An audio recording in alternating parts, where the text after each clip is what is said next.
Volveré a caminar en mi propio camino. Florecerá mi sabiduría olvidada en los bosques. Despertarán los ecos que estaban dormidos. En los cuatro vientos se oirá mi voz.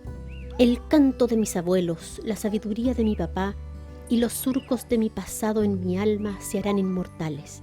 Sembraré en el tiempo todo mi saber, para que el respeto al fin se deje ver.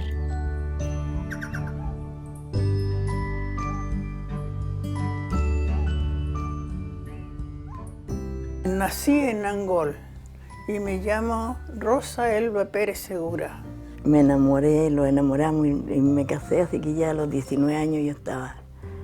El 59 nos casamos y yo soy del 40. Estoy en esta región de vuelta porque nací aquí unos cuantos años atrás. Me fui a los 6 y volví a los 25.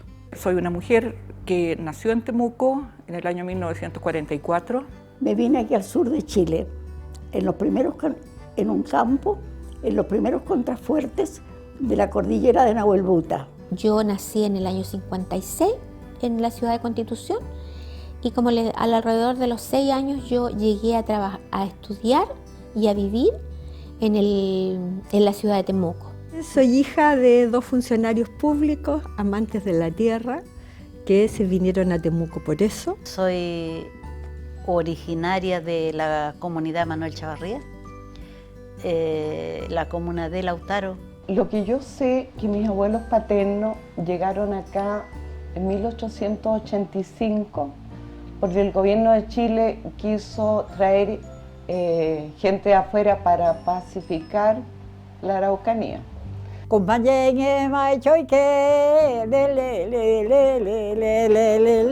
Así le hago yo, le canto. ¿Cuántos años tengo ahora? 100 años, 2 meses.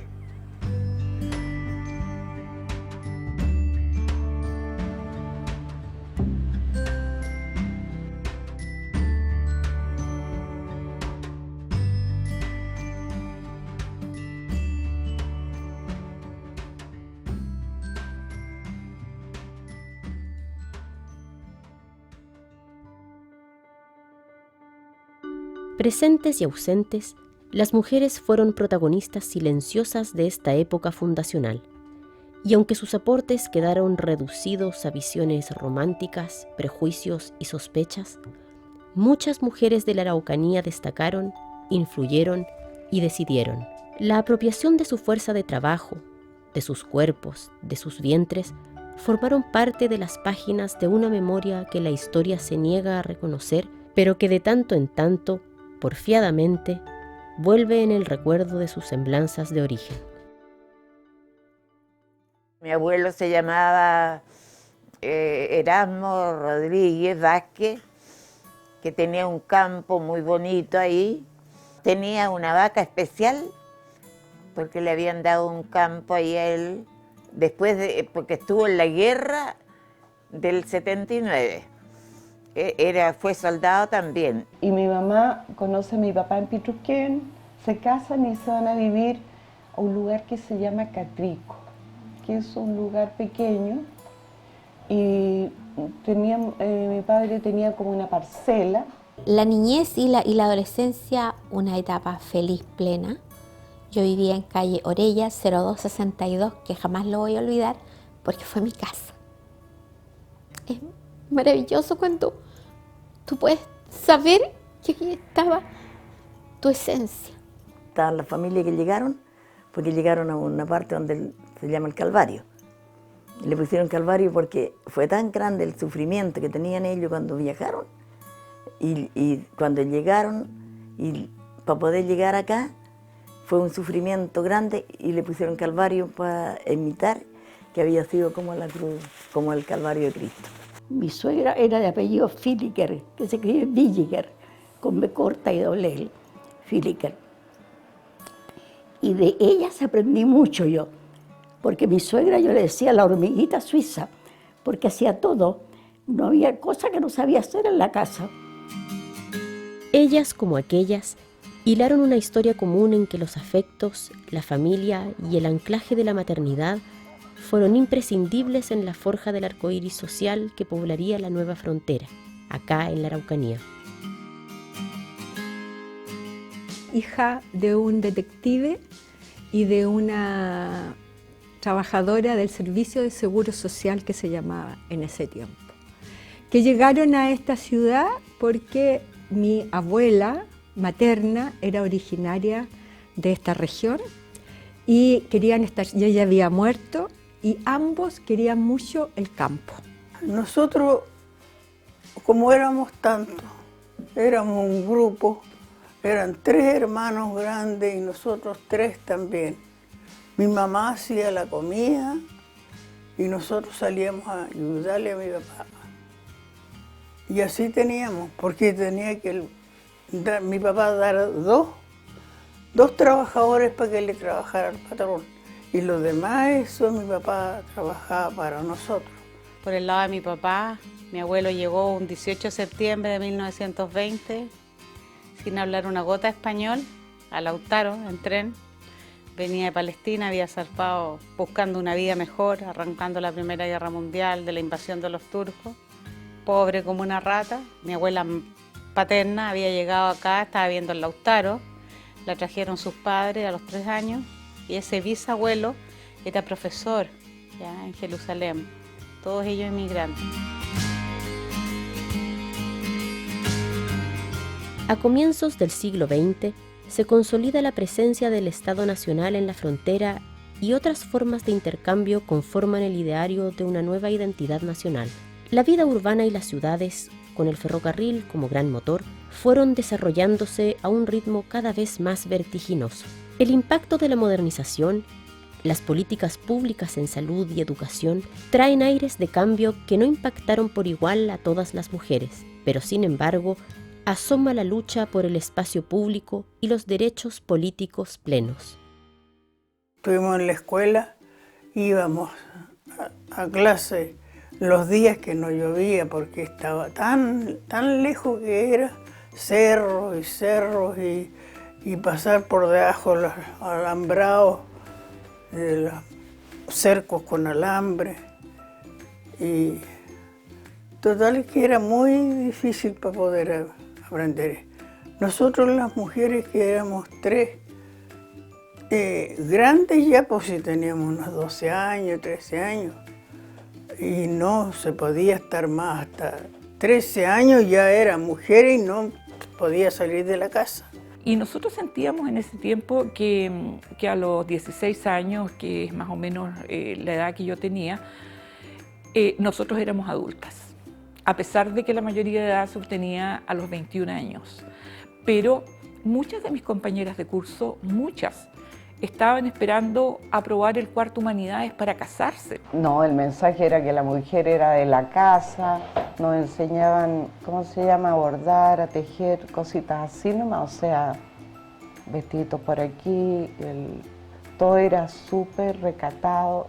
La mujer era alguien que debía estar en la casa, o sea, yo nunca recibí otro mensaje más que ese. Decía al final a mi papá que la mujer no necesitaba educación.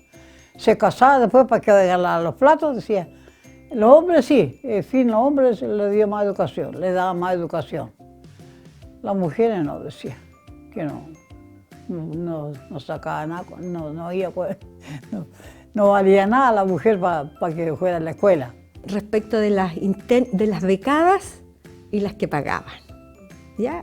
Las monjas tenían una diferencia de trato y empezabas a notar de que el uniforme era igual, pero las medias eran de peor calidad, el género del uniforme era más delgadito, la chombita era más precaria, más estrecha, las mandaban a hacer cosas que al resto no mandaban. Entonces era un colegio como de señoritas temuquenses. Sea desde el espacio doméstico o fuera de él, y a pesar de las enormes desigualdades, muchas mujeres comenzaron a experimentar los efectos emancipatorios en vastos aspectos de su vida. Había una escuelita en un campo que tenía una profesora, la señorita Santos. Santos Aravena era ella. Tenía una escuelita y tenía barba. Tenía una barba larga y tenía una mantita y se la ponía así.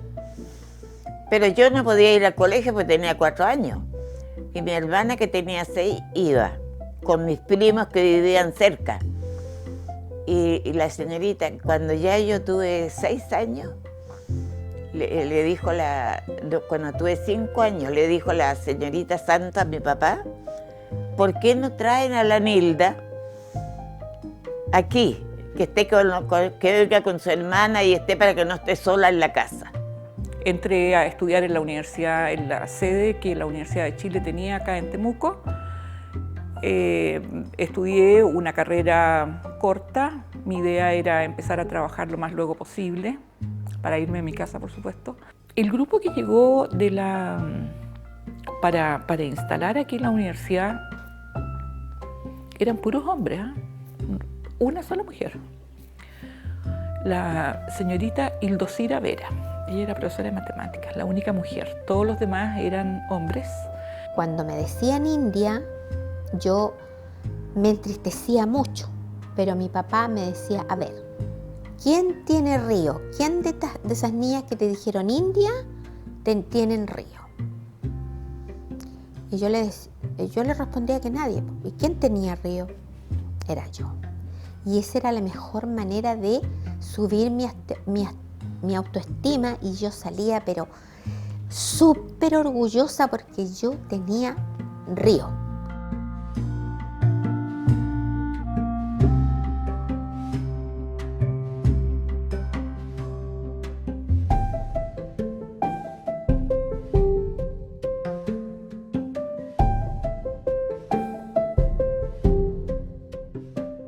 Yo nunca fui muy buena dueña de casa, creo.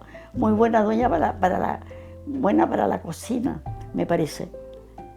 Que siempre como que le hice un poquito el quite a eso. Pero me recibí porque cada vez que, como casi todos los años, me iba a Santiago a tener la guagua, porque mi mamá se había quedado allá en Santiago. Entonces, el pedagógico se portaron muy bien conmigo. Y me daban libros, me prestaban libros. Era hasta que terminé, pues yo hice mi memoria sobre O'Neill, sobre Eugene O'Neill, el dramaturgo. La mujer era de la casa para hacer el lavado, la ropa, cuidado de la guagua. Y de un poquito más atrás, ahí puedo decir el 60, los hombres encontraban que no tomaban en brazos a su hijo. Podían tomarlo así en la casa, pero no llevarlo porque se consideraba que era un maricón que llevaba la guagua. Mi marido no era malo, era bueno, mi marido era muy... Él hacía todo lo que podía, también me ayudaba. A mí mi marido nunca me dio un palmetazo, un puñete, nunca. Mi suegra murió hace poco, pero yo tenía una vinculación. Mi suegra era una tremenda mujer, muy buena. Ella enviudó a los 29 años con 3 niños y se dedicó a estos 3 niños. Te fijas, hay una vida dedicada a estos hijos, una mujer sin mayores estudios, sin mayor soporte económico, viuda. Mi papá era médico de los que creía en la salud pública, entonces había esfuerzo, había empeño, esa tenacidad, y eso nos supo transmitir a nosotros. ¿Ya? Que las cosas se obtienen con esfuerzo, con trabajo, con dedicación. Básicamente eso. Ahora, yo siempre quise ser médico, porque lo veía a él y él me decía, no estudies medicina, no es lo que tú crees. No estudies porque tú tienes una idea romántica de lo que es la medicina. No sé si tenía una idea romántica, pero lo que sí yo digo es que yo me levanto a hacer lo que me gusta. Y es una bendición.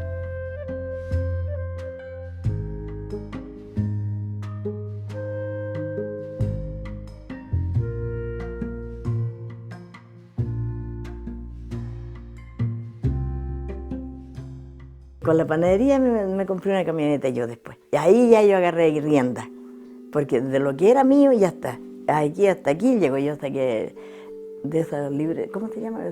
Cuenta corriente. Así que yo hacía lo que quería con mi panadería. Yo me voy a la Universidad Austral, que era una alternativa que tenía, y se me ocurre estudiar pedagogía, porque la verdad es que me gustaba. O sea, en ese tiempo uno elegía la carrera porque le gustaba, no como ahora que la gente dice cuánto me pagan. Mi desarrollo personal no iba a pasar porque yo fuera dueña de casa. O sea, eso hice el esfuerzo de pensar que lo podría hacer. Pero entonces lo conversamos en familia y decidimos que yo volvía a retomar mis actividades porque yo sabía que de lo contrario yo no iba a funcionar, digamos, no iba a ser feliz.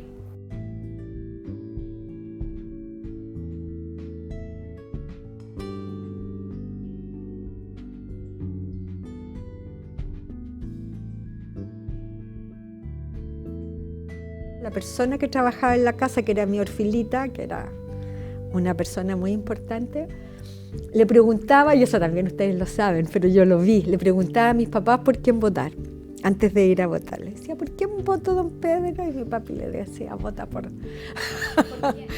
La primera vez que voté fue aquí en Victoria, fue para edil, para alcalde era. Teníamos cabecita, parece, las mujeres, para votar por los concejales, por los ediles, por el alcalde y los regidores, los demás no. Fui enérgica siempre en tener derecho a voto. Apenas tuve los 18 años, ¿cuánto? 18. Yo al tiro me inscribí y tuve derecho a voto. Había un partido nuevo, que había muchos partidos. Entonces un partido nuevo que quiso ser un partido religioso. Y como yo era de la iglesia, entonces me buscaron a mí. Yo le dije, no me busquen a mí, busquen a otra persona. Pero me dijeron, no, si tú tienes que ser, tú tienes que ser. Al final ya tanto me rogaron que fui candidata. Y yo tengo que decir que yo estaba contenta porque no había salido, porque pensaba que mi responsabilidad era con mis hijas, con el colegio y con las otras actividades que tenía con las mujeres de la región. En el liceo se practicaba mucho esta cosa del gobierno estudiantil, del centro, los centros de estudiantes funcionaban en cada curso, o sea, era como una obligación que todos teníamos que participar.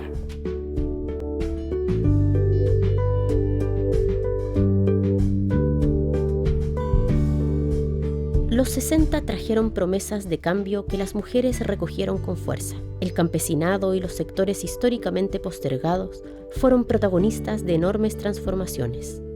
La reforma agraria vino a remover el mundo rural, las relaciones sociales y la vida cotidiana en esta tierra fronteriza de campesinas chilenas, descendientes de migrantes y mapuches. Y aunque las mujeres no abandonaron sus roles de esposas, madres y compañeras, el nuevo escenario nacional abrió las puertas para conquistar espacios más allá de los muros del hogar. Y trigo, muy poco. En ese tiempo no había había un caballero que le pusieron, perdonando la palabra, el cagatrigo.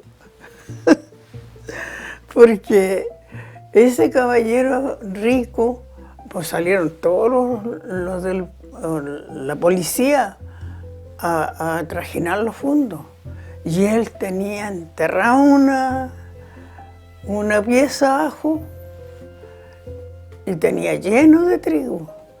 Y a todos les daba no les daba, sino que le iban a comprar un almú.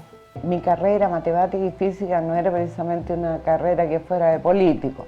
La gente que era más política estaba en la parte de castellano, de filosofía, porque lo que era agronomía, forestal y todo, tú comprenderás, eran todos dueños de fondo, todo era derecha. Pero no había un ambiente muy politizado, excepto que estaba este muchacho que después lo mataron en el Tume, que decían el comandante, el comandante Pepe, que yo lo conocí, yo le hacía, ¿cómo se llama? Yo le hice clase, o sea, no clase, sino que tenía ayudantía, le hacía. Porque nosotros teníamos puros trabajadores mapuche, chilenos poco, el chileno nunca tuvimos trabajadores, parece. Allá arriba los mapuchitos nomás, venían de Chanco a trabajar al campo nosotros. Y muy buena relación con ellos, con todo. Y lo otro, que cada uno que le entregaban las tierras, le entregaban 50 hectáreas a cada uno de los que venían de allá, de 18 años para arriba. Empezaron la toma de los fundos, todo este movimiento de la gente del campo, que ya se había organizado un poco mejor, ¿cierto? Y bueno, todo lo que conocemos de lo que fue toda la parte previa a lo que fue el golpe de Estado. Mi marido fue, todos los días hacía pensar que yo dejé mi carrera por esto, ¿cómo es posible? Él no se pudo recuperar, no llegó a los extremos de suicidarse como hicieron algunos, como un amigo que tenía él, de apellido Losley, que estaban en Pidima, tenían un campo en Pidima. Nunca llegó a esos extremos, pero no se pudo. Él no fue capaz, las mujeres fuimos harto más capaces, porque las mujeres de los agricultores que reformaron, digamos, muchas se vinieron aquí a Temuco, a toda la zona, y como lo que sabían hacer era ser buenas dueñas de casa, pusieron casas de pensión. En ese tiempo llegó el activista el Paine. Mi abuelo dijo que era correcto, eso era muy correcto. Y mi abuela, esa decía que era muy peligroso. ¿Cómo se le ocurre? Se van a andar metiendo con gente así, chascona y que anda esto, otro y todo. Y todos nosotros, mi mamá, y yo le decía, no le hagamos caso. Nosotros con mi mamá dijimos, nosotros vamos a ir cuando dejemos todo listo y todas esas las cosas aquí en la tarde, en la noche le íbamos a la reunión. Cuando empezó, de allí se dijo que podíamos hacer una toma de fondo en este fondo que no tenía gente, que estaba el pastizal y todo eso, estaba abandonado ese fondo. Vivíamos en la tierra de mi papá, por cierto, ahí en la tierra que le dejó mi papá, la casa, ahí vivíamos. Porque la mujer cuando queda viuda tampoco no lo pueden atropellar, aunque hayan tenado, aunque quieran repartir la casa, sí, tampoco no. Mi mamá dio cuenta que no lo podían estar molestando porque tenía niños chicos. Mi mamá no sabía leer, pero no era muy quedada, era medio inteligente. Los avances materiales, culturales y sociales, junto a renovadas formas de organización, pusieron a la mujer otra vez frente a la ruta de su propia historia.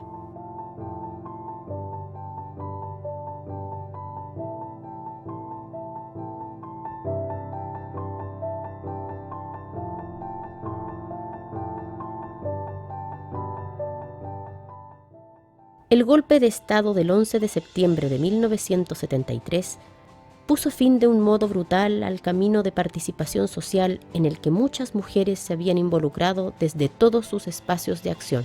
El miedo entra sin contrapeso en la vida pública y privada. La fuerte represión trajo la incertidumbre y la desconfianza. Muchas mujeres fueron castigadas por tener opinión y ser protagonistas de su tiempo. Se castiga a sus hijos, esposos, compañeros, hermanos, padres. Mi suegro era militar. Él no estaba de acuerdo con el golpe, pero era milico. Entonces estar en esta situación del medio en el cual tú dices, no puede ser si tú los quieres a todos y esta es tu familia y tú puedes convivir con esto. Bueno, yo creo que fue una época muy, muy dura. Para nosotros, así mirando en chico, porque nos devolvieron el campo, pero fue terrible, porque malo era, pero el golpe de Estado era peor. La represión tú la vivías como diariamente, primero por los largos toques de queda, por los órdenes, porque si te pasabas del toque de queda te tomaban preso. Y a nivel del grupo donde yo me movía, que yo tenía todos pocos amigos, pero era como una masa que se movía en las fiestas y qué sé yo, se empezaron a oscurecer las ventanas. Me acuerdo que había un chico que se llamaba Germán Loyenberg que adoptó su subterráneo de su casa con hamacas, con cojines, con música, todo oscuro. Todos llegábamos ahí, bailábamos, atracábamos, pololeábamos, hacíamos tal, lo pasábamos bastante bien, te diría yo. Cuando llegue el 11, a mí se me acaba la licencia. Entonces lo que yo hago, pido, en ese tiempo tú pedías pedir por dar, por amamantar, por lactancia, y pido más. Y después, al final, cuando llega diciembre, y ya Jaime se había ido porque Jaime partió en noviembre, voy al liceo y no quedaba nadie casi. Porque claro, mis compañeros que yo tenía eran comunistas, demócratas cristianos, socialistas. Era un liceo súper bueno, pero había mucha gente de izquierda y los habían barrido a todos. En el caso de mi hermana, ella tenía 2 niños, tenía 3 niños, y se tuvo que ir a Argentina primero y después se fue a Europa. Y en realidad era un dolor muy grande, los temas no se podían hablar, tú no podías estar todo el día llorando delante de los niños, no podías hablar, no sabías con quién podías hablar. En la universidad se transformó en un caos porque nadie confiaba ni en su sombra. Estuvimos aquí en Chile y yo vine una vez sola y vine a ver a mi madre acá. O sea, las 2 veces estuvimos acá en Temuco para averiguar de mi hermano, pero nunca supe nada, nunca. Desapareció la Jacqueline Drugui, que era una amiga de nosotros, que mi hermana Diana se hizo amiga de la Jacqueline, después Corinne se hizo amiga de Michelle, y yo de rebote, que era la hermana más chica, llegué también a la familia de los Drugui, los conocían, vivían en la misma cuadra, después se cambiaron a la casa de Porvenir, que salieron de ahí.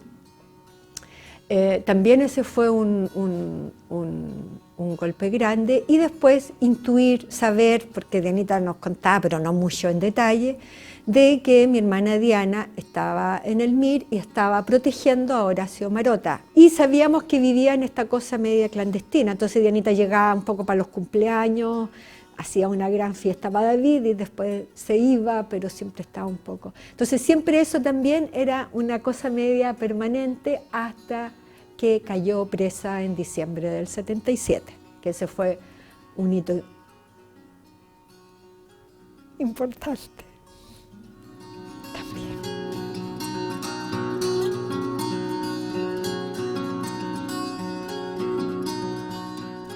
En medio del horror y del ideal femenino impuesto por la dictadura, miles de mujeres encabezan iniciativas de resistencia y organización, lo privado y lo público como campo de lucha en defensa de la vida.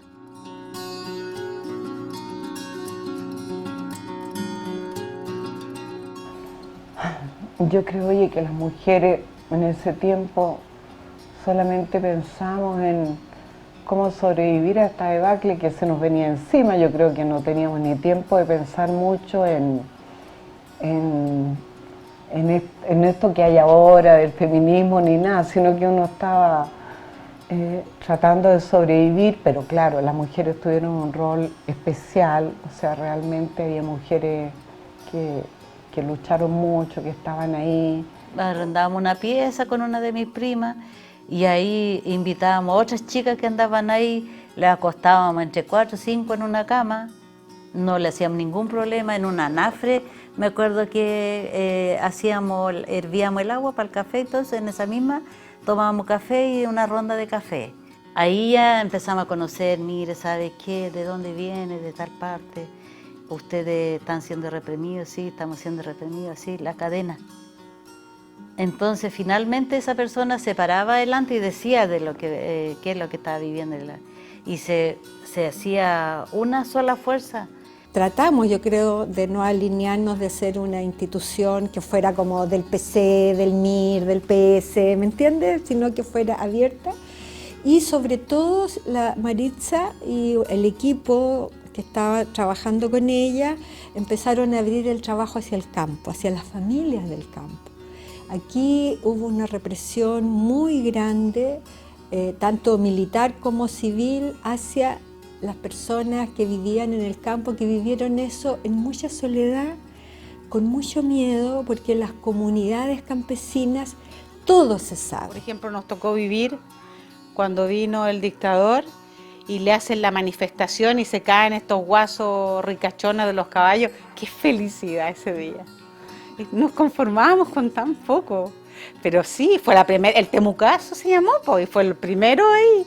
Entonces yo ya estaba trabajando ahí. Entonces Jorge me fue a buscar al trabajo y bueno, vimos la colita de lo que había sido. Y en esta zona que es agraria, que es casi feudal.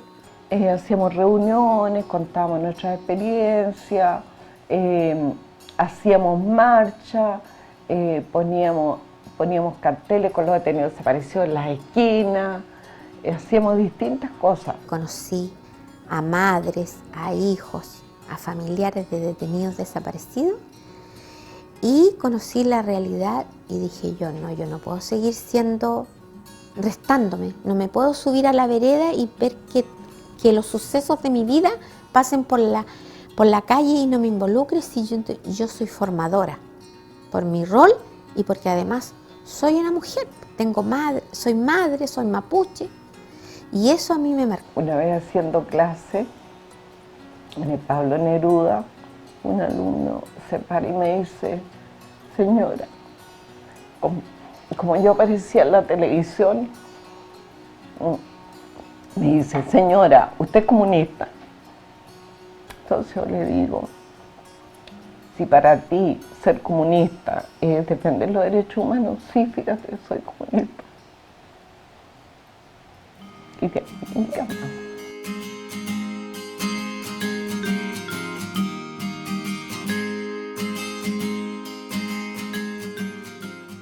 La voz de las mujeres de la Araucanía, de las que acá nacieron, de las que eligieron esta tierra para vivir, de las que llegaron empujadas por la fuerza, de las que ya partieron y de las que quedaron para contar cómo fue que todo fue, seguirá resonando en cada rincón de esta parte del mundo, en cada niña que camine libremente por la senda de su propio futuro.